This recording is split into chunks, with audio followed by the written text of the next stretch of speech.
picture this. You are standing in line at a coffee shop. Oh, a classic situation. Right. And you feel good.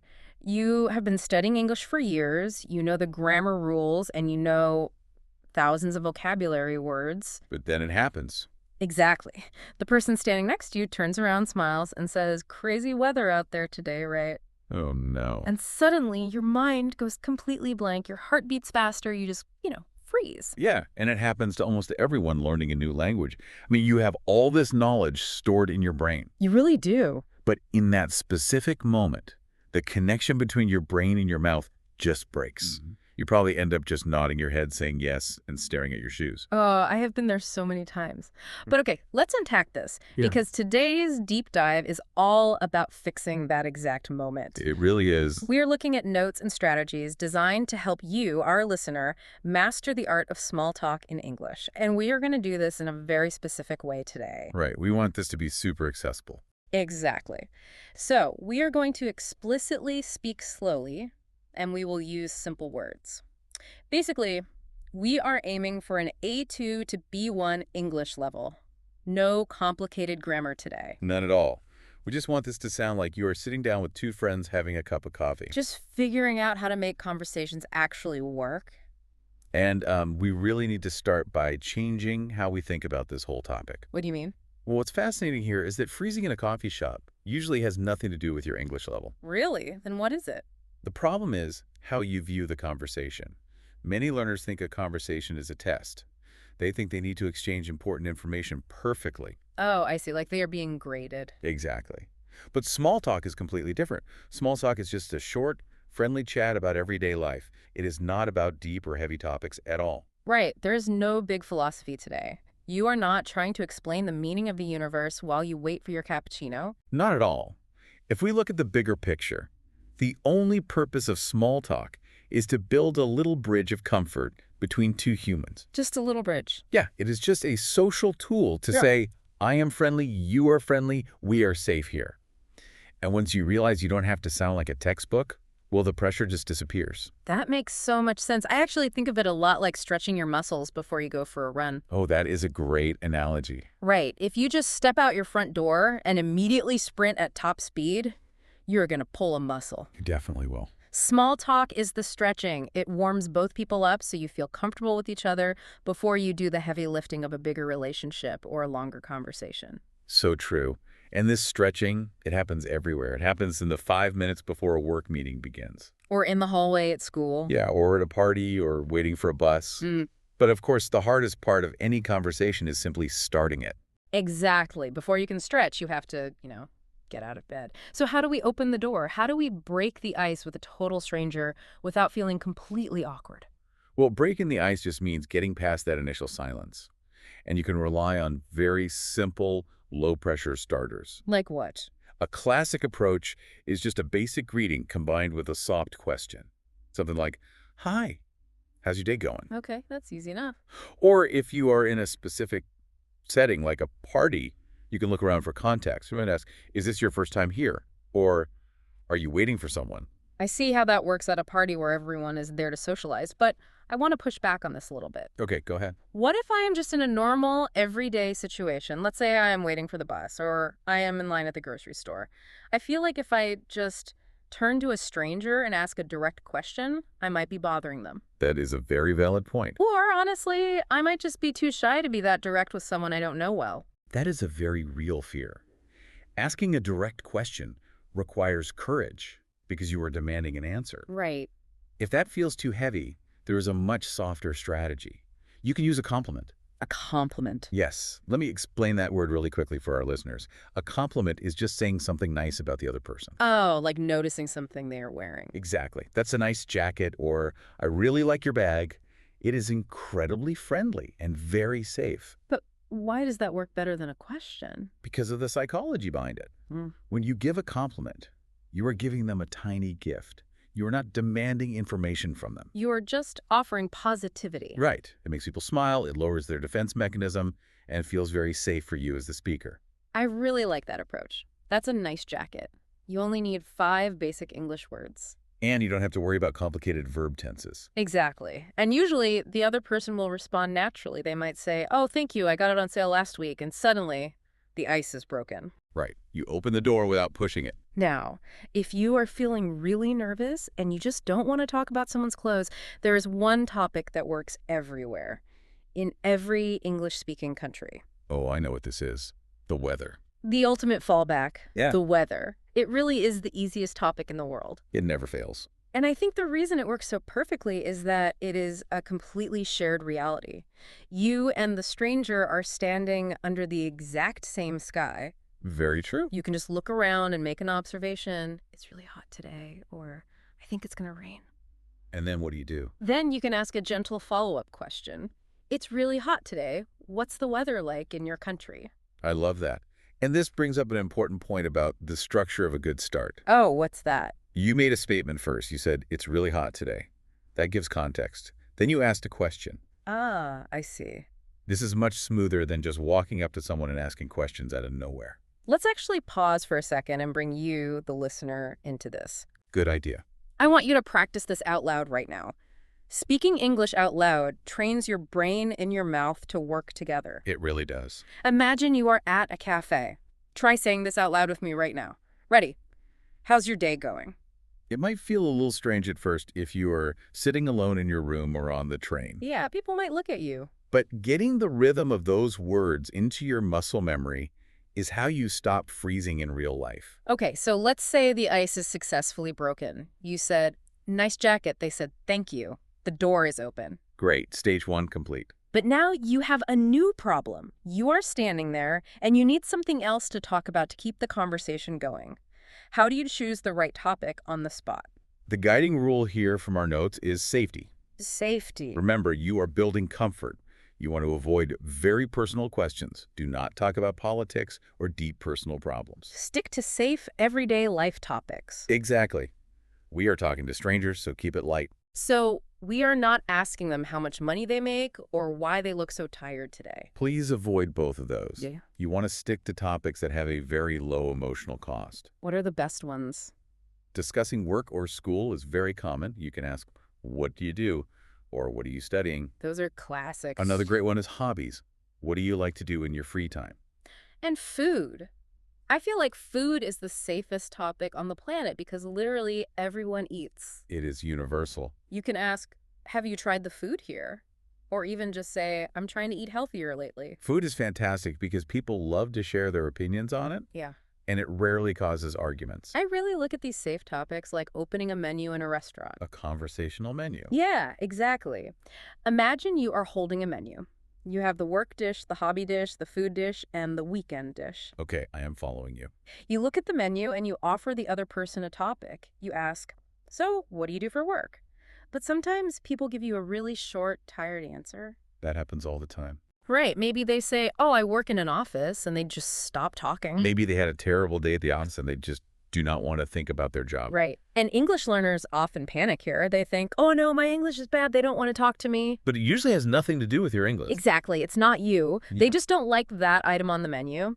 So you simply look back at your menu and pick a different item. You switch topics. Yeah, you switch to the weekend. You say, well, what did you do this weekend? That is a highly effective way to navigate. You are testing the waters to see where the other person has energy. And when you find a topic on that menu that they actually like, you stay there. Yes. Let's say they light up when you mention food. Yeah. You show you care about their world by asking follow-up questions from that menu. Like what? Oh, you like to cook. What's a popular dish in your country? Asking follow-up questions from the menu is such a great survival tool. But here is where it gets really interesting. Because asking questions is great, but a conversation is like playing catch with a ball. You can throw questions all day, but eventually they are going to throw the ball back to you. That is true. They will ask you a question. And this is where I see so many learners completely crash. How do you keep the conversation from dying when it is your turn to speak?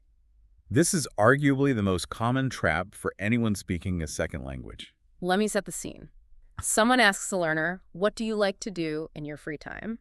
And the learner, maybe because they are nervous, just says, I like coffee. And then they stop talking. Full stop. End of sentence. Total silence. And the conversation dies instantly Why does it die? because of how human brains process social interaction. When you give a one-sentence or one-word answer, you are taking all the conversational pressure and dropping it heavily onto the other person. You were making them do all the heavy lifting. Exactly. You are forcing them to instantly invent a brand new topic or a brand new question to keep the chat alive. It takes a lot of mental energy. That makes total sense. So how do we fix it? The notes give us a brilliant, simple strategy. It is called add one more idea. Add one more idea. Let's break down how this works mechanically. When someone asks you a question, you give your basic answer, Yeah.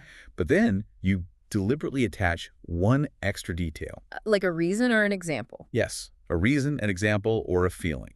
Yeah. By adding one more idea, you make your answers longer, and it makes it incredibly easy for the other person to reply. Okay, let's do some real-life examples so we can really hear the difference. Good idea. First, let's do the bad version, the one-sentence trap.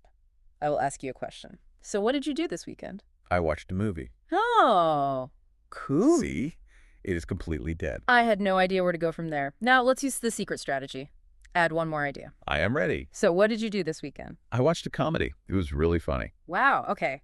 Now my brain has so many options. I can talk about comedies. I can ask for the name of the movie. Oh, I love comedies. What was the name of it? The conversation stays alive. It works like magic. You take the burden off the other person. Let's look at the coffee example. Instead of just saying, I like coffee, Right, give me one more idea. you say, I like coffee because it helps me wake up in the morning. Oh, me too. I can't start my day without it. Flows perfectly. It gives the other person a gift. It gives them the material they need to easily keep talking to you. I want to throw a challenge to you, the listener, right now. I want you to practice this mental muscle. Are you putting them on the spot? I am. I'm going to ask you a question through your headphones. I want you to imagine your answer. But do not just give me one sentence. Add one more idea. Exactly. Give me your answer and add one more idea so you don't just say, I stayed home. Are you ready? Here we go. So, what do you usually do on Sunday mornings? Take a second to think about your answer. Did you do it? Did you add one more idea? Maybe you thought, I usually sleep late. I like to rest because my work week is very long. Or maybe, I drink coffee and read the news. It helps me relax. If you added that second sentence, you just mastered the hardest part of small talk. It really does completely change the dynamic. But of course, conversation is a two-way street. It is. So you are asking good questions from the menu. And you're giving longer answers by adding an idea. But what happens when the other person is speaking? Right. How do you show them you are a good, active listener in English? Because standing there, completely frozen, just staring at them while they talk, is terrifying for everyone involved. It makes the speaker feel like they are talking to a brick wall. Mhm. Native English speakers use a very specific rhythm when they listen. What do? They use short responses to show interest. What kind of short responses? Words like what? Just little words and sounds. Things like, really? Or, no way? Or, that's great. I use exactly and right all the time when I listen. Yes, I know what you mean, and that makes sense, are also fantastic. These phrases tell the speaker, I am hearing you, please continue. So what does this all mean? Do I just nod my head and say, really? Over and over again, like, really? Really? Wow, really? No, please don't do that. You will sound like a broken robot. That's what I was afraid of. If you just repeat one word, the other person will think you aren't actually listening to the details. To sound completely natural, you have to mix those short responses with useful follow-up questions. Can you give me an example of how they mix together? Sure. Imagine I say to you, I finally tried that new restaurant downtown yesterday. Oh, that's great. How was it? Perfect. That's great, is the short reaction. How was it, is the follow-up question. I see. It proves I'm listening to your story and I want to know more. Precisely. Other easy follow-up questions to mix in are things like, why? Or what happened next? Or do you recommend it? It keeps the other person talking. It does. It proves you are actively engaged. And honestly, it takes so much pressure off of you as a learner. How so? Well, if you ask a good follow-up question, the other person goes back to talking. You don't have to worry about your English grammar for the next 2 minutes. You get to rest and just listen. That is a very smart strategy. Let's practice the rhythm of this. Listener, I want to encourage you to practice a reaction out loud with good energy. Tone is so important here. If your voice is flat, they will think you are bored. So try to smile when you say it. Imagine a friend just told you something cool. Try saying, oh, wow, that's interesting. Oh, wow, that's interesting. Beautiful. Okay, so the conversation is flowing. You broke the ice, you picked topics from the safe menu, you added ideas, and you listened actively. You're having a real English conversation. But this brings us to a very stressful moment. Eventually, every conversation has to end. They do. You cannot stand at the bus stop and talk to this stranger for the rest of your life. But leaving a conversation can feel so scary. I know so many English learners who get trapped. They stay in a conversation for 10 minutes longer than they want to because they are terrified of being rude. It is a common problem. How do we walk away without being rude? This is a fascinating cultural point. In English, ending a conversation is a normal, expected part of the interaction.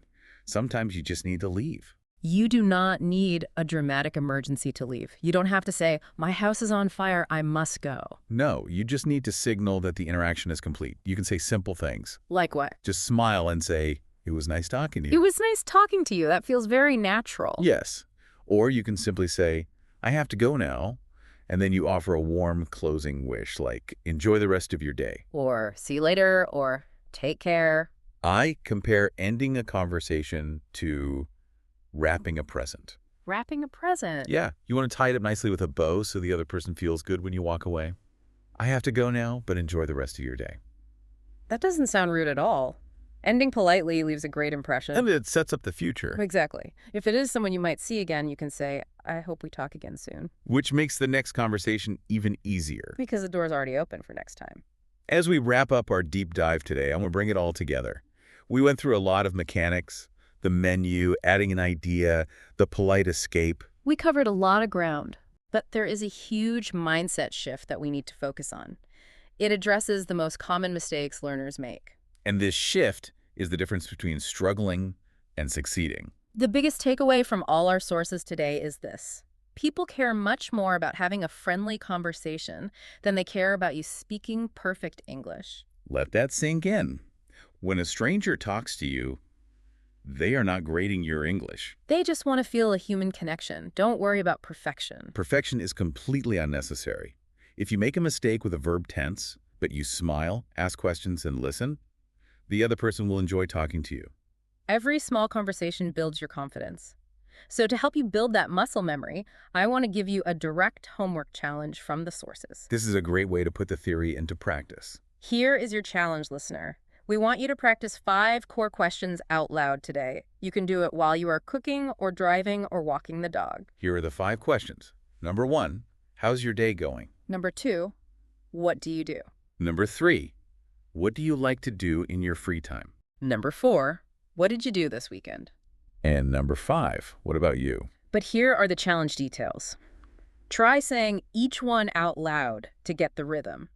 And then answer it yourself with 2 or 3 sentences. Remember the secret strategy. Add one more idea. Exactly. So you ask the empty room, what did you do this weekend? And then you answer out loud, I went to the park, it was sunny, and I really needed to get out of the house. Practice doing both parts of the conversation.